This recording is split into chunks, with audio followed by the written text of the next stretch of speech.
በፖርቹጋል በ1985 ዓ.ም ማዴራ ደሴት ላይ ኑሮ እጅግ ከባድ ነበር። ዶሌሮስ አቬሮ አራተኛ ልጇን ስትወልድ በጭንቀት ተሞልታ ነበር።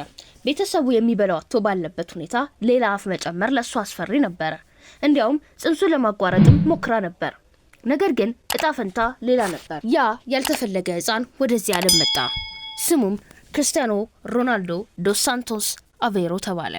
ሮናልዶ ያደገው በአንድ ጠባብ ክፍል ውስጥ ከ3 ወንድምና እህቶቹ ጋር ነበር።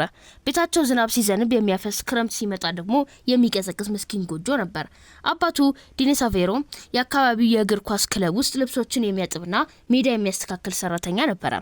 አባቱ የአልኮል ሱሰኛ ስለነበር ሮናልዶ አባታዊ ፍቅርን ያገኘው በኳስ ሜዳ ላይ ነበር። ሮናልዶ በልጅነቱ ኳስ ሲጫወት ጓደኞቹ ጎል ካገቡበት ወይንም ጨዋታ ከተሸነፈ ያለቅስ ነበር። በዚህ ምክንያት ክራይ ቤቢ ወይም አልቃሽ የሚል ቅጽል ስም ወጣለት። ነገር ግን ያለቅሶ የተሸናፊነት ሳይሆን የማሸነፍ ጥማት ነበር። ሮናልዶ ለኳስ ያለው ፍቅር እብደት ነበር። ትምህርት ቤት ሄዶ ትምህርቱን ከመከታተል ይልቅ በመስኮት በኩል ኳስ ሲጫወት ማየት ይቀናው ነበር። አንድ ቀን በትምህርት ቤት መምህሩ እግር ኳስ ምግብ አይሆንህም ብሎ ሲያሾፍበት ሮናልዶ በንዴት ወንበር ወርውሮበት ተባረረ። ያኔ ሮናልዶ አንድ ነገር ወሰነ። ዓለም ሁሉ የሚያውቀው ሰው ሆናለሁ። ሮናልዶ ገና በ12 ዓመቱ ተሰጥቶ በፖርቹጋል ታላቅ ክለብ ስፖርቲንግ ሊዝበን ተገኘ። ቤተሰቡን ጥሎ ወደ ሊዝበን መሄድ ነበረበት። በአውሮፕላን ማረፊያ እናቱን ተሰናብቶ ሲሄድ ሮናልዶ በህይወቱ ያን ያህል አልቅሶ አያውቅም ነበር። በሊዝበን ያለው ህይወቱ ገሃነም ሆነበት። የማዴራ ንግግሩ ከሌሎች ልጆች የተለየ ስለነበረ በየቀኑ ያሾፉበት ነበር። ሮናልዶ በብቸኝነት ተቀጠቀጠ። በየምሽቱ ትራሱን በእንባ ያርስ ነበር። በየቀኑ ወደ እናቱ እየደወለ መመለስ ፈልጋለሁ እያለ ይለምን ነበር። ነገር ግን በውስጡ ያለ ድምጽ ካልታገልክ ትጠፋለህ ይለው ነበር። ያ ብቸኝነት ሮናልዶን ወደ አንድ ቦታ ብቻ ገፋው፣ ወደ ጂምና ወደ ልምምድ ሜዳ። ሌሎቹ ልጆቹ ተኝተው ያለ እሱ ግን በምሽት ሾልኮ እየወጣ ልምምድ ያደርግ ነበር። የዲሲፕሊኑ ዘር በዚያ ጨለማ ሌሊት ተዘራ። በ15 ዓመቱ ሮናልዶን ሌላ ትልቅ አደጋ ገጠመው። ልቡ ባልተለመደ ሁኔታ በፍጥነት ይመታ ጀመረ። ዶክተሮች የልብ ቀዶ ጥገና ካልተደረገለ እግር ኳስ መጫወት አትችልም አሉት። ለሮናልዶ እግር ኳስን ማቆም ማለት ትንፋሹን ማቆም ማለት ነበር።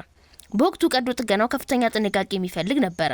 ሌዘር በመጠቀም የልቡ ምት የሚያፋጥነውን ክፍል አስተካከሉት። ሮናልዶ ከቀዶ ጥገናው ወጥቶ በጥቂት ቀናት ውስጥ ወደ ሜዳ ተመለሰ። ሞትን አይኑን አፍጥጦ አይቶት መጣ። ነገር ግን ኳሱን አልለቀቀም። ይህ ክስተት ሮናልዶ ለዓለሙ ያለውን አባዜ ለመጀመሪያ ጊዜ ለዓለም ያሳየበት ነበር።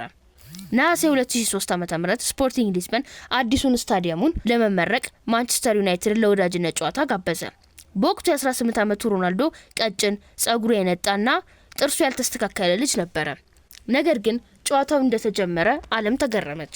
ሮናልዶ በግራ መስመር ሆኖ የማንቸስተር ተከላካዮችን በተለይም ጆን ኤሽን ሲያዞራቸውና ሲያባዝናቸው ፈርጉሰን በግርምት ይመለከቱት ነበር። በእረፍት ሰዓት የማንቸስተር ተጫዋቾች ወደ አሰልጣኛቸው ሄደው ይህ ልጅ ማን ነው? በአስቸኳይ መፈረም አለብን አሉ። ሰር አሌክስ ፈርጉሰን በዚያው ምሽት ሮናልዶን አነጋገሩት። ሮናልዶ ወደ እንግሊዝ ለመሄድ አልተጠራጠረም። ነገር ግን ሲደርስ አንድ ትልቅ ሰርፕራይዝ ገጠመው። ሮናልዶ ቁጥር 28ን ፈልጎ ነበር፣ በሊዝበን የነበረው ቁጥር። ፈርጉሰን ግን አይደለም፣ አንተ ቁጥር 7ን ትለብሳለህ አሉት። ያ ቁጥር የጆርጅ ቤስት፣ የካንቶንና የዴቪድ ቤካም ነበር። ሸክሙ ከባድ ነበር። ነገር ግን ሮናልዶ ፈተናን ወዳለው አለ። ሮናልዶ እንግሊዝ ሲገባ ትልቁ ትችቱ ብዙ ይሽሎኮለካል እንጂ ውጤታማ አይደለም የሚል ነበር። የቡድን አጋሮቹ እንደ ፖል ስኮልስና ራያን ጊግስ በልምምድ ወቅት ኳስ ሲያበዛ ይመቱበትና ይገፉት ነበር። እዚህ እንግሊዝ ነው ዳንስን ትተ ጎል አግባ ይሉት ነበር። ሮናልዶ ተስፋ ከመቁረጥ ይልቅ አስገራሚ የተባለውን የዲሲፕሊን መንገዱን ጀመረ። በወቅቱ የማንቸስተር ተጫዋቾች ጠዋት ልምምድ ሲመጡ ሮናልዶ ጂም ውስጥ ላበላብ ሆኖ ያገኙታል። ልምምድ አልቆ ሁሉም ወደ ቤታቸው ሲሄዱ ሮናልዶ ብቻውን ሜዳ ላይ ቀርቶ በእግሩ ላይ ክብደት አስሮ ይለማመድ ነበር። ለምን? እግሬ ከክብደት ጋር በፍጥነት መሮጥ ከለመደ ክብደቱ ሲነሳ መብረቅ ሆናለሁ ብሎ ስለሚያምን ነበር። ከምግብ ባለሙያው እስከ እንቅልፍ ባለሙያው ድረስ የራሱን ቡድን አቋቋመ። በአንድ ወቅት የቡድን አጋሩ ፓትሪስ ኤቭራ እንዲህ ብሎ ነበር፣ ሮናልዶ ወደ ቤቱ ለምሳ ከጋበዘ አትሄድ፣ ምክንያቱም የሚሰጥ ሰላጣና ዶሮ ብቻ ነው። በልተሳጨርስ ደግሞ ኳስ እንለማመድ ይልሃል። ሮናልዶ በማንቸስተር ቆይታው ትልቁን የጥላቻ ማዕበል ያስተናገደው በ2006 ዓ.ም የዓለም ዋንጫ ላይ ነበር። ፖርቹጋል ከእንግሊዝ ጋር ስትጫወት የሮናልዶ ቡድን አጋር የሆነው ወይን ሩኒ ቀይ ካርድ እንዲያይ ሮናልዶ ዳኛውን ወተወተ። ሩኒ ሲባረር የሮናልዶ ወደ አግዳሚ ወንበር አይቶ አይኑን ጥቅሻ አደረገ። እንግሊዝ ስትሸነፍ መላው እንግሊዝ ህዝብ ሮናልዶን ጠላው። ወደ ማንቸስተር እንዳትመለስ እንገላለን የሚሉ ዛቻዎች መጡ። ቤቱ ተሰባበረ። ሮናልዶ በወቅቱ ፈርቶ ነበር። ነገር ግን ፈርጉሰን ተመለስና ሜዳ ላይ መልስ ጣሉት። ሮናልዶ ተመለሰ። በመጀመሪያ ጨዋታው ስታዲየም በሙሉ ጩኸትና በፉጨት ሲያናውጠው፣ እሱ ግን ጎል አግብቶ ዝም አሰኛቸው። ያ ዓመት ሮናልዶ ከወንድነት ወደ አንበሳነት የተለወጠበት ነበረ። በ2007 የውድድር ዘመን ሮናልዶ ሊቆም የማይችል ማሽን ሆነ። 42 ጎሎችን አስቆጠረ። ማንቸስተር ዩናይትድ የሻምፒየንስ ሊግ ዋንጫን በሞስኮ ሲያነሳ ሮናልዶ የመጀመሪያውን የዓለም ምርጥ ተጫዋች ሽልማት ተቀበለ። ያኔ ገና 23 ዓመቱ ነበረ። ሁሉን ነገር ያሳካ መሰለ። ነገር ግን በውስጡ ያለው ረሃብ ገና አልረካም። አባቱ ዴኒስ አቬሮ ሮናልዶ ገና ዝነኛ ሳይሆን በአልኮል ምክንያት ህይወቱ አልፎ ነበር። ሮናልዶ አባቴ ስኬቴን ቢያይኖሮ እያለ ያለቅስ ነበር። ያ ህመም ነው ሮናልዶን ቁጥር 1 ለመሆን የገፋፋው። እናም ለዓለም ትልቁን ዜና በሰረ። ወደ ሪያል ማድሪድ እሄዳለሁ። በጁላይ 2009 ዓ.ም የሪያል ማድሪድ ስቴዲየም ሳንቲያጎ በርናባው በታሪክ ታይቶ የማይታወቅ ትዕይንት አስተናገደ። 80 ሺህ የሚጠጉ ሰዎች የታጨቁት ለአንድ ጨዋታ ሳይሆን አንድን ተጫዋች ለመቀበል ነበረ። ሮናልዶ በ94 ሚሊዮን ዩሮ የዓለም ውዱ ተጫዋች ሆኖ ማድሪድ ሲገባ በስቴዲየም ውስጥ የነበረው ድባብ አንድ ታላቅ ጀግና ከጦርነት ተመልሶ የሚገባ ይመስል ነበረ። ሮናልዶ ማይክሮፎኑን ይዞ ኡንዶ ስትሬስ ሀላ ማድሪድ ብሎ ሲጮህ ዓለም አዲሱን ንጉስ አወቀች። ነገር ግን በማድሪድ ያለው ጫና ከማንቸስተር እጥፍ ነበረ። በየሳምንቱ ጎል ካላገባ በደጋፊ ተሰደባለ። ሮናልዶ ግን ይህንን ጫና እንደ ነዳጅ ተጠቀመበት። በመጀመሪያው ውድድር ዘመን ብቻ 33 ጎሎችን አስቆጠረ። ሮናልዶ ስፔን በነበረበት ወቅት በእግር ኳስ ታሪክ ታይቶ የማይታወቅ የሁለት ግዙፍ ተጫዋቾች ፉክክር ተቀጣጠለ። በባርሴሎና በኩል ሊዮኔል ሜሲ የሚባል በተፈጥሮ ተሰጥኦ የሚመሰገን ልጅ ነበረ። ዓለም በሁለት ተከፈለች። ሜሲ 4 ተከታታይ ባላንዶር ሽልማቶች ሲያሸንፍ፣ ሮናልዶ በሽንፈትና በብስጭት ተሞልቶ ነበረ። ብዙዎች ሮናልዶ አበቃለት፣ ከሜሲ በታች ሆኖ ይቀራል አሉ። ነገር ግን ሮናልዶ ልዩ ባህሪ እዚህ ጋር ታየ። እሱ ሜሲን ለመጥላት ሳይሆን ራሱን ለታላቅ ደረጃ ለማድረስ እንደ ቤንችማርክ ተጠቀመበት። እሱ ዛሬ ጎል ካገባ ነገ እኔ 2 ማግባት አለብኝ በሚል ልምምዱን አጠበቀ። ሜሲ በተፈጥሮ ተሰጥኦ ሲጫወት፣ ሮናልዶ ግን ጠንካራ ስራ ተሰጥኦን እንዴት እንደሚያሸንፍ ለዓለም ለማሳየት ቆረጠ።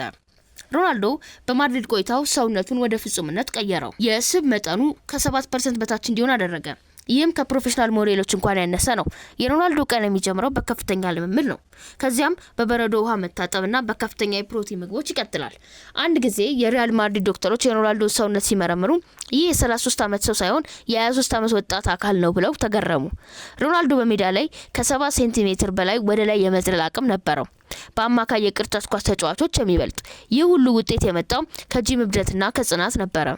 ሮናልዶ ትናንት ከነበርኩባት ዛሬ የተሻልኩ ካልሆንኩ ቀኑ በከንቱ አልፏል ብሎ ያምናል። ሮናልዶ ወደ ማድሪድ ሲመጣ ክለቡ 10ኛውን የአውሮፓ ሻምፒዮንስ ሊግ ዋንጫ ለመውሰድ ለ10 ዓመት ሲታገል ቆይቶ ነበረ።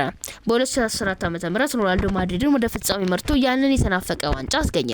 ከዚያም 2016፣ 17፣ 18 3 ተከታታይ ዋንጫዎችን በማንሳት ታሪክ ሰራ። በእነዚህ ዓመታት ውስጥ ሮናልዶ 4 ተጨማሪ የወርቅ ኳሶችን በማሸነፍ ከሜሲ ጋር እኩል ሆነ። ሮናልዶ በማድሪድ ቆይታው 438 ጨዋታዎችን 450 ጎሎችን አስቆጠረ። ይህ ማለት በአማካይ በእያንዳንዱ ጨዋታ ከአንድ ጎል በላይ ያስቆጥር ነበር። ይህ ስታቲስቲክስ ብቻ ሳይሆን የሰው ልጅ የዲሲፕሊን ምን ያህል ርቀት መጓዝ እንደሚችል ማረጋገጫ ነበር። ከማዴራው ዳሃ ሰፈር፣ ከጭቃማ ሜዳ፣ ከልብ ቀዶ ጥገናው እና ከብቸኝነቱ ተነስቶ ዛሬ ሮናልዶ በኢንስታግራም በዓለም ከፍተኛው ተከታታይ ያለው ሰው ነው። የእሱ ስኬት በእድል አልመጣም። አባቱ በአልኮል ያጣው ልጅ ዛሬ በሚሊዮኖች ለሚቆጠሩ ወጣቶች ጤናማ ህይወትና ጠንካራ ስራ ውጤት አለው የሚል ሕያው ምስክር ነው።